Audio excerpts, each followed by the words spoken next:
মকর রাশি মকর লগ্নের জাতক জাতিকাদের জীবনে অভাবনীয় সাফল্য আসছে আগামী 3 মাস, অর্থাৎ আগস্ট, সেপ্টেম্বর এবং অক্টোবর। এই 3 মাস আপনাদের জীবনের মানদণ্ড বর্তমান সময়ের চেয়ে অনেক বেশি বেটার জায়গায় থাকবে, এ বিষয়ে কিন্তু কোনোরূপ ডাউট নেই। গোচরে শনি এবং বৃহস্পতির যে যুগলবন্দি তৈরি হয়ে রয়েছে, তার সুপ্রভাব মকর রাশি মকর লগ্নের জাতক জাতিকাদের জীবনে আসতে চলেছে। শনিদেব বর্তমান সময়ে মীন রাশির ঘরে রেট্রোগেট অবস্থায় 27 জুলাই থেকে থাকছেন। আর দেবগুরু বৃহস্পতি কর্কট রাশিতে পুষ্য নক্ষত্রে অবস্থান করবেন। শনি এবং বৃহস্পতি পরস্পরের ত্রিকোণে রয়েছে এবং বৃহস্পতির অমৃত দৃষ্টি সেটা শনির উপর পড়ছে। তার ফলে কিন্তু বর্তমান সময়ে গোচরে যে 9টি গ্রহ আছে, এই 9টি গ্রহের মধ্যে সবচেয়ে বেশি পাওয়ারফুল বা পরিণাম দেওয়ার জায়গায় শনি এবং বৃহস্পতি রয়েছে, এ বিষয়ে কোনোরূপ ডাউট নেই। আর মকর রাশি এবং মকর লগ্নের জন্য শনি এবং বৃহস্পতি সর্বাপেক্ষা যোগকারক গ্রহ, এ বিষয়েও কিন্তু কোনোরূপ ডাউট নেই। তাহলে কোন কোন ক্ষেত্রে আপনার জীবনের মানদণ্ড অনেক বেশি উন্নত হবে, আমি এইরূপ বাছাই করা 10টি পয়েন্ট নিয়ে আলোচনা করব। যদিও এটা একটা সার্বিক আলোচনা, ব্যক্তিগতভাবে আপনার জন্মকুণ্ডলিতে গ্রহগত অবস্থান, দশা, অন্তর্দশা, তার প্রভাব আপনার উপর পড়বে। কিন্তু তারপরেও যে 10টি পয়েন্ট নিয়ে আলোচনা করব, অধিকাংশ পয়েন্টে আগামী দিনে আপনার জীবনে গভীরভাবে প্রভাব বিস্তার করতে চলেছে, এ বিষয়ে কোনোরূপ ডাউট নেই। চলে আসছি মূল আলোচনায়। সবচেয়ে প্রথমেই আপনার যোগাযোগ দক্ষতা এবং প্রভাবশালী বক্তব্যের জন্য বর্তমান সময়ে আপনার গুণগত মান সেটি আগের তুলনায় স্ট্রং হচ্ছে, এ বিষয়ে কোনোরূপ ডাউট নেই। মকর রাশির জন্য 3 নম্বর ঘর হচ্ছে মীন রাশি। আর 3 নম্বর ভাব থেকে আমরা যোগাযোগ, লেখালেখি, বক্তব্য, মিডিয়া এবং আত্মপ্রকাশ এই বিষয়গুলির বিচার করে থাকি। রেট্রোগেট শনি এখানে অবস্থান করায় আপনার কথাবার্তার মধ্যে পরিপক্কতা এই বিষয়টি ডেফিনেটলি আসতে চলেছে। আগে আপনি যে কথাটি বলবো বলবো করেও বলে উঠতে পারেননি, বর্তমানে সেটি সাবলীলভাবে ব্যক্ত করতে পারবেন এবং আপনি নিজেকে বর্তমান সময়ে উপযুক্ত জায়গায় উপযুক্ত মানুষের কাছে প্রকাশ করতে পারবেন। এটা কিন্তু ভীষণ রকম গুরুত্বপূর্ণ বিষয়। আপনার মধ্যে যে কোয়ালিটি রয়েছে, আপনার ভেতরে যে নলেজ বা কোনো বিশেষ ধরনের স্কিল রয়েছে, সেটাকে প্রকাশ করার সুযোগ বা স্কোপ বর্তমান সময়ে আপনার কাছে আসছে। 2 নম্বর যে জায়গায় আপনাদের পজিটিভ ইম্প্যাক্ট আসতে চলেছে, সেটি হচ্ছে দাম্পত্য জীবনে শুভ পরিবর্তন, এটা কিন্তু আপনারা পাবেন। মকর রাশির সপ্তমভাবে দেবগুরু বৃহস্পতি রেট্রোগেট, মাফ করবেন, দেবগুরু বৃহস্পতি পুষ্যা নক্ষত্রে অবস্থান করছে। পুষ্যা নক্ষত্র শনির নক্ষত্র, শনি আমাদেরকে ধৈর্য এই বিষয়টি শেখায়। সুতরাং সপ্তমভাবে উচ্চস্থ দেবগুরু বৃহস্পতি আপনাদের দাম্পত্য জীবনে কঠিন পরিস্থিতি তৈরি হলেও কীভাবে ধৈর্য ধরে পরিস্থিতি মোকাবেলা করা যায়, সেই শিক্ষা বর্তমান সময়ে প্রোভাইড করবেন। এবং বর্তমান সময়ে যে অভিজ্ঞতা আপনি অর্জন করবেন, সেটাকে কাজে লাগিয়ে পরবর্তী জীবনের যে কোনো সমস্যাকে অনায়াসে দূর করার চেষ্টা এটা আপনারা নিজেরাই করে উঠতে পারেন। যে সমস্ত মানুষের বিবাহের বয়স হয়ে গেছে অথচ বিবাহ হচ্ছে না, সেই সমস্ত মকর রাশি মকর লগ্নের জাতক জাতিকাদের বিবাহ বন্ধনে আবদ্ধ হওয়ার একটা সুযোগ, সেটা অন্তত আগস্ট, সেপ্টেম্বর, অক্টোবর এই সময়সীমার মধ্যে আসতে চলেছে। খুব গুরুত্বপূর্ণ বিষয়, এই 3 মাসে স্বাভাবিক অর্থে খুব একটা বিবাহ হয় না, কিন্তু তৃতীয়ভাবে শনিদেব রেট্রোগেট অর্থাৎ পাওয়ারফুল অবস্থায় রয়েছে। তৃতীয় ভাবটা হচ্ছে যোগাযোগের জায়গা। তাহলে এখন কিন্তু আপনারা চেষ্টা করতে পারেন, হঠাৎ করে আপনার ছেলে বা মেয়ের জন্য আপনি বর্তমানে যদি সচেষ্ট হন, সেক্ষেত্রে উপযুক্ত পাত্র বা পাত্রের সাথে সাক্ষাৎ আপনার হলেও হতে পারে। সুতরাং পুনরায় চেষ্টা করতে পারেন। 3 নম্বর যে জায়গায় আপনাদের প্রভাব আসতে চলেছে, সেই জায়গাটি হচ্ছে আপনার কনফিডেন্স এবং আত্মবিশ্বাস, সেটা একটা নতুন রূপ বর্তমান সময়ে পাবে। যে কোনো কাজ, সেই কাজে যদি আপনি দক্ষতা অর্জন করেও থাকেন কিন্তু কনফিডেন্স না থাকে, তাহলে আপনি আপনার কাজকে যথাযথভাবে করতে পারবেন না। তৃতীয় ভাব মানেই হচ্ছে সাহস, উদ্যোগ, চেষ্টা। এবং এখানের শনিদেব রেট্রোগেট অবস্থায় থাকছেন। রেট্রোগেট অবস্থা মানেই হচ্ছে সবচেয়ে বেশি পাওয়ারফুল এবং রেজাল্ট দেওয়ার জায়গাতে রয়েছে। তাহলে আগের তুলনায় আপনি এখন অনেক বেশি আত্মবিশ্বাসী, এ বিষয়ে কোনো ডাউট নেই। আপনার মনে হচ্ছে কোনো একটি কাজ শুরু করার জন্য একটু ঝুঁকি রয়েছে, সেই ঝুঁকি কভার করার ক্ষমতা বা মানসিক দৃঢ়তা বর্তমানে আপনার মধ্যে রয়েছে। তবে এখানে একটা কথা বলবো, যে সমস্ত মকর রাশি মকর লগ্নের জাতক জাতিকাদের ব্যক্তিগত জন্মকুণ্ডলিতে শনিদেব অত্যন্ত অশুভ অবস্থায় রয়েছেন, তারা কিন্তু বর্তমানে অতি উৎসাহে বা অতিরিক্ত রিস্ক নিয়ে কোনো কাজ শুরু করবেন না।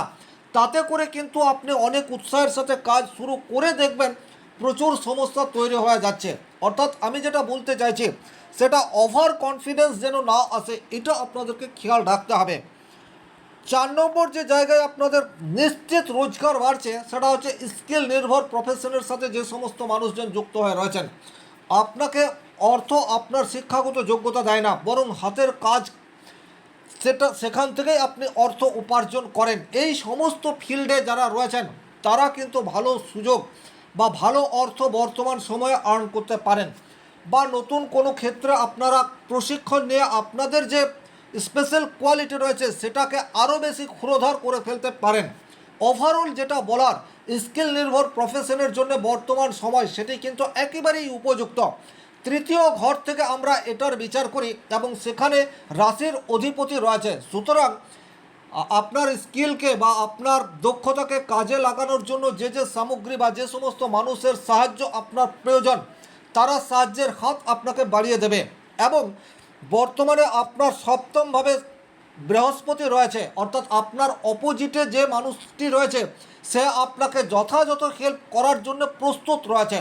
সুতরাং শুধুমাত্র চাকরি পাবো বলে বাড়িতে বসে থাকবেন না, আপনার মধ্যে যদি কোনো স্পেশাল কোয়ালিটি রয়েছে সেই কোয়ালিটিকে কাজে লাগিয়ে আপনি অর্থ উপার্জন করতে পারেন, এই বিশ্বাস আপনার মনের মধ্যে রয়েছে।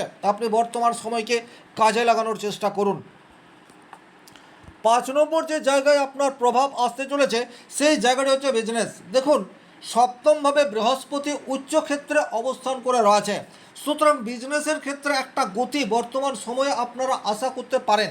দীর্ঘদিন ধরেই মকর রাশি মকর লগ্নের জাতক জাতিকাদের ব্যবসার অবস্থা খুব একটা ভালো নয়।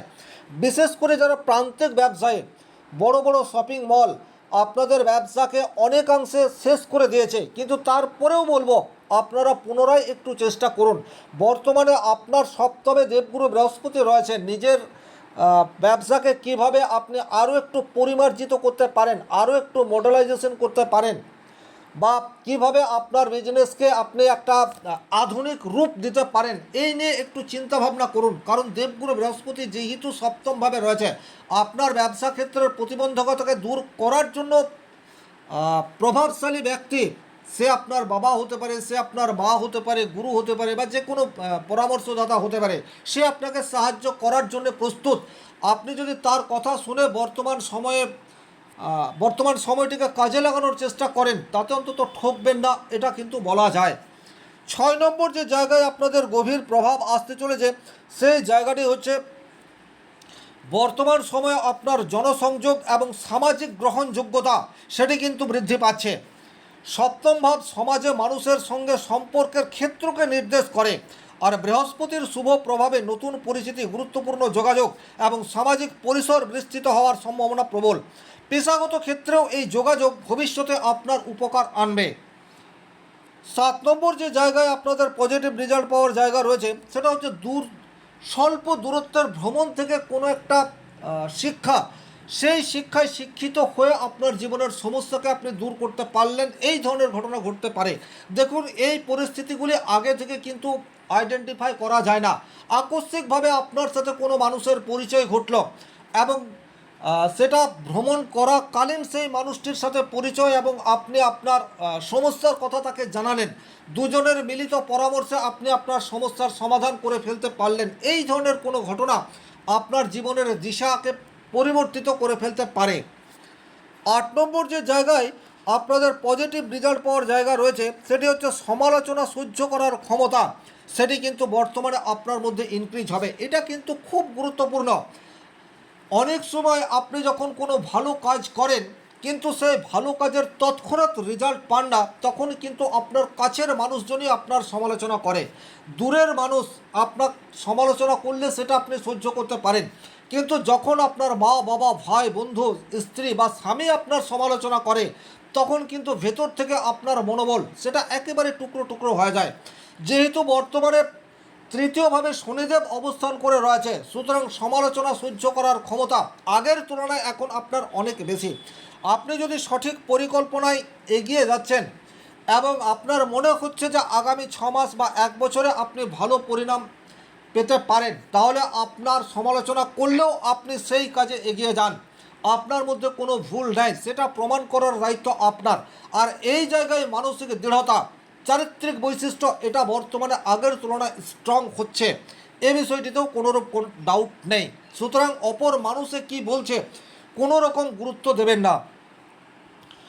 9 নম্বর যে জায়গায় গভীরভাবে প্রভাব আসতে চলেছে সেই জায়গাটি হচ্ছে বর্তমান সময়ে লিগ্যাল কোনো ইস্যু এবং তার স্থায়ী সমাধান বর্তমানে আশা করা যেতে পারে। অর্থাৎ যে সমস্ত মকর রাশি মকর লগ্নের জাতক জাতিকারা জুডিশিয়াল সমস্যায় বর্তমানে জর্জরিত অবস্থায় রয়েছেন, তারা সেই সমস্যা থেকে বর্তমানে বেরিয়ে আসতে পারেন।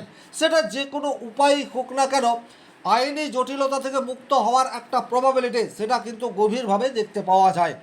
10 নম্বর যে জায়গায় আপনাদের পজিটিভ ইম্প্যাক্ট আসার জায়গা তৈরি করে রেখেছে সেই জায়গাটি হচ্ছে বর্তমানে মানুষ হিসেবে আপনি কতটা স্বীকৃতি পাচ্ছেন, এটা খুব বেশি গুরুত্বপূর্ণ নয়। আপনার মধ্যে যে কোয়ালিটি রয়েছে, আপনি কি করতে পারেন, বর্তমানে এটাই আপনার কাছে অনেক বেশি গ্রহণযোগ্য। সুতরাং নিজের মতকে প্রায়োরিটি এটা বর্তমান সময়ে আপনাকে দিতে হবে। আর ভেতর থেকেও আপনি এখন আগের তুলনায় অনেক বেশি শক্তিশালী এটা ফিল করতে শুরু করবেন। দেখুন, গ্রহের প্রভাব সবসময় বাহ্যিক রূপে পড়ে না। আপনার অন্তর্মননের চাল চলন, অন্তর্মননের কথাবার্তা, অন্তর্মননের আবেগ সেটা কিন্তু অনেক বেশি বাহ্যিক জীবনের উপর প্রভাব বিস্তার করে।